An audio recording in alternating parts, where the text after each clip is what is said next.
This is the Ohio AgNet from the voice you know at the News You Trust studio, sponsored by BASF and Zidua, the most trusted name in herbicides, providing Ohio soybean and corn acres with up to 2 weeks more residual activity and broad-spectrum weed control. I'm Ty Higgins, heading on the road here in a couple of minutes to Alliance.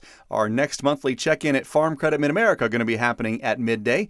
Tune in as we discuss the latest Farm Credit Mid-America news and updates.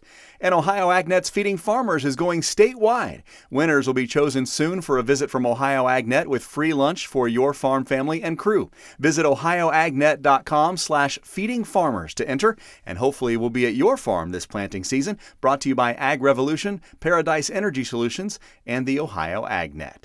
The first cab cam of 2026 is up, and highlights of CTTC. Today's newsfeed brought to you by Timty, now factory direct in Sydney. From trailer sales to parts and trailer service, the Timty team is ready to keep you moving. Stop in or call today, 326-206-2062. The first cab cam of 2026 is with Barry Rodeheffer from Darke County. Had a chance to visit with him earlier this week as we planted corn.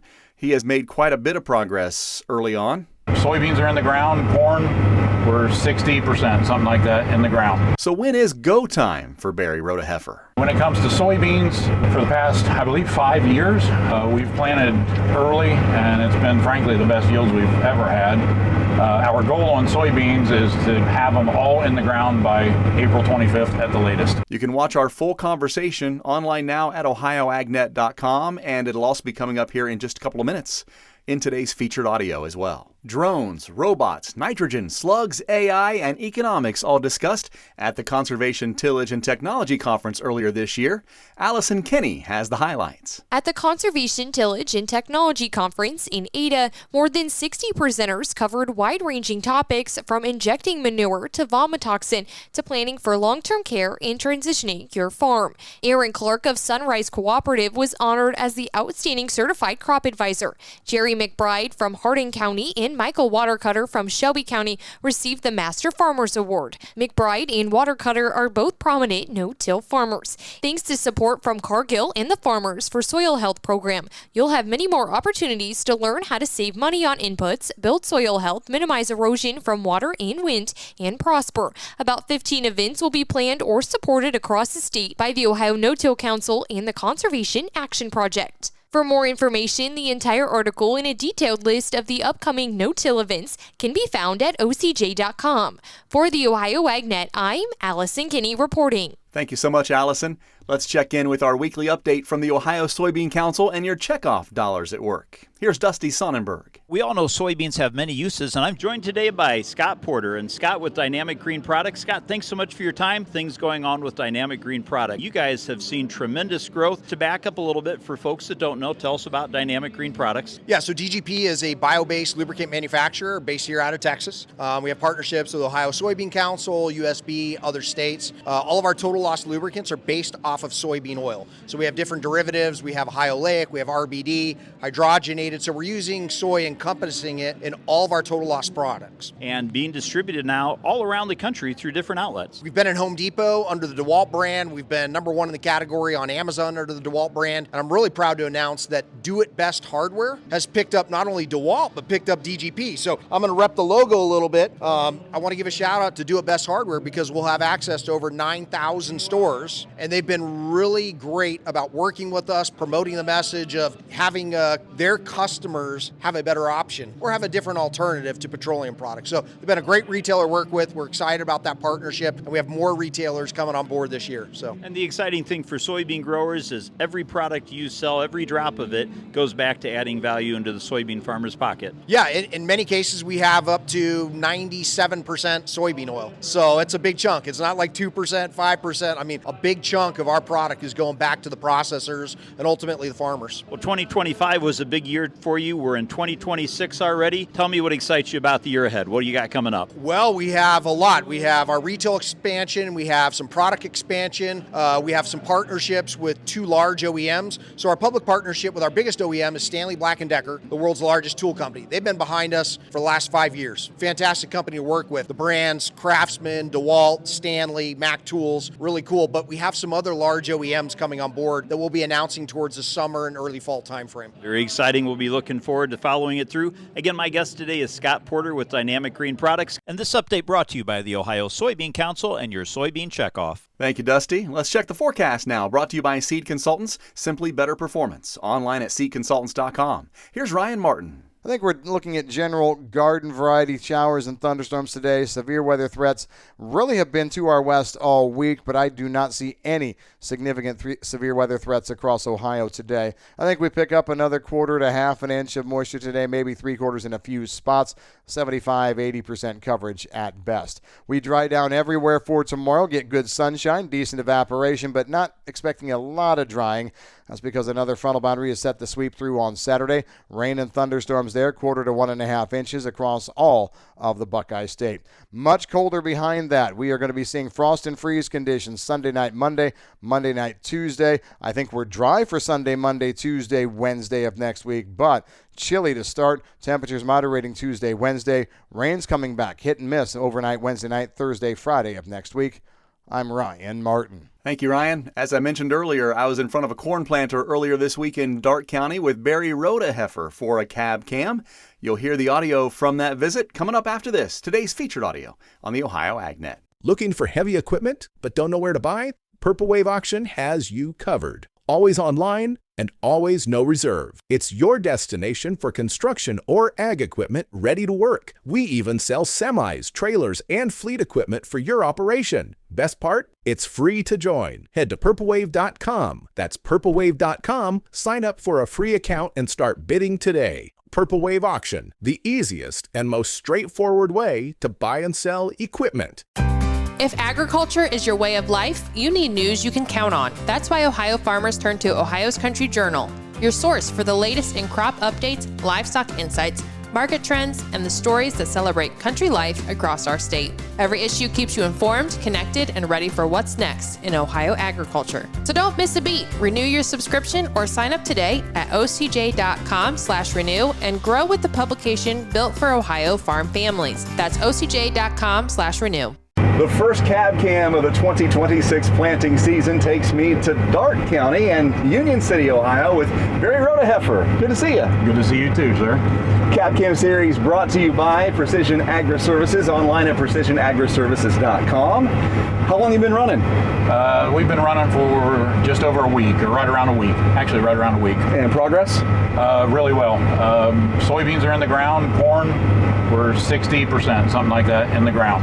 So when's go time? Some farmers wait for soil temp, some farmers wait for leaves on trees, or wait for the neighbor to drive by with their planter. When for you and your farm is it go time? For everybody it's going to be different, and for us, first of all, insurance date is what we look at too. Of course, that's the data. There's a reason there's an insurance date that's out there, right? The insurance companies know more sometimes than what we do. When it comes to soybeans, we were actually, for the past, I believe, 5 years, we've planted early, and it's been, frankly, the best yields we've ever had. Our goal on soybeans is to get them in the ground anytime from the beginning of April and have them all in the ground by April 25th at the latest, if we can get it. Corn, a little bit later. You got one chance to do corn, you got to do it right. So, yeah, when the calendar says go, when the soil temperatures, we don't really consider that as much. We got good seed treatment, good genetics, and so on there. As long as the ground conditions are good, we'll go.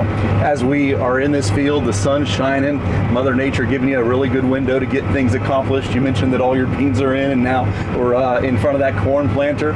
But things aren't as sunny in agriculture as they have been the past couple of years. As you look at the economics of lower commodity prices, higher input costs, what are some of the things that you maybe had to change up a little bit as you looked at that bottom line and made your plan for 2026? Well, on our bottom line, one of the things we don't want to cut is anything that would be you don't want to cut off the hand that feeds you. So we have not made any cuts whatsoever when it comes to fertilizer, to raising the best crop possible. We only have so many years of farming, so many crops. So we make sure to maximize that with doing the basics right, maximizing profitability where marginal cost equals marginal returns, right?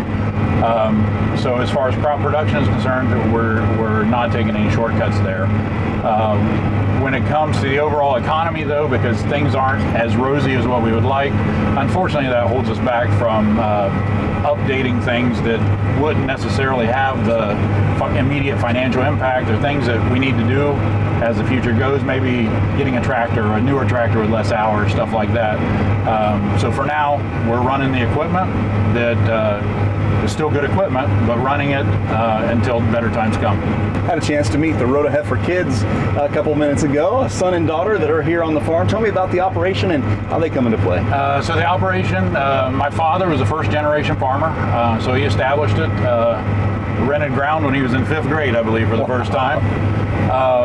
So I'm fortunate enough to have that opportunity afforded to me by Dad. We've worked together ever since I was little, since I was born, to grow the farm. So Dad officially retired 3 years ago. Still great help, very good retired help.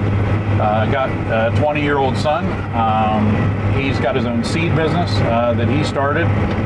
He comes and helps when he can, and also helps on the knowledge side and sharing that information that's coming out of industry as far as that's concerned. And I've got a 17-year-old princess. She also works on the farm. Really active, all of them. You know, every day I learn new things every day, so they're learning every day, and we're actively in process of training her more and more. Actually, earlier today, planting corn. She's planted beans. She hasn't planted corn before, so she'll be planting corn later on today. That's Barry RotoHeifer from Darke County, my guest for the first cab cam of the 2026 planting season. You can watch the video online now at ohioagnet.com. We'll check the markets and analysis next. Life on the farm moves fast, and so does the news that matters to you. Stay ahead with the Digital Daily from Ohio AgNet and Ohio's Country Journal. Each morning, get the top ag headlines, market trends, weather updates, and the stories shaping Ohio agriculture, all delivered right to your inbox. It's free, it's easy, and it keeps you informed before the day gets going. Sign up now at ohioagnet.com for the Digital Daily and get yours first thing in the morning.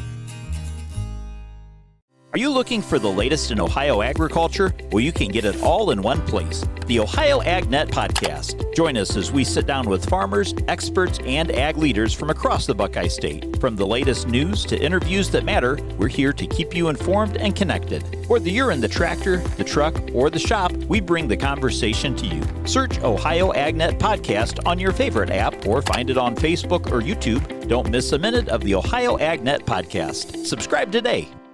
Welcome back to the Ohio AgNet. I'm Ty Higgins, and this morning's market analysis is brought to you by Louis Dreyfus Company. Excited to bring a brand new soybean crush facility to Upper Sandusky. Learn more about marketing your soybeans with LDC at 574-566-2113.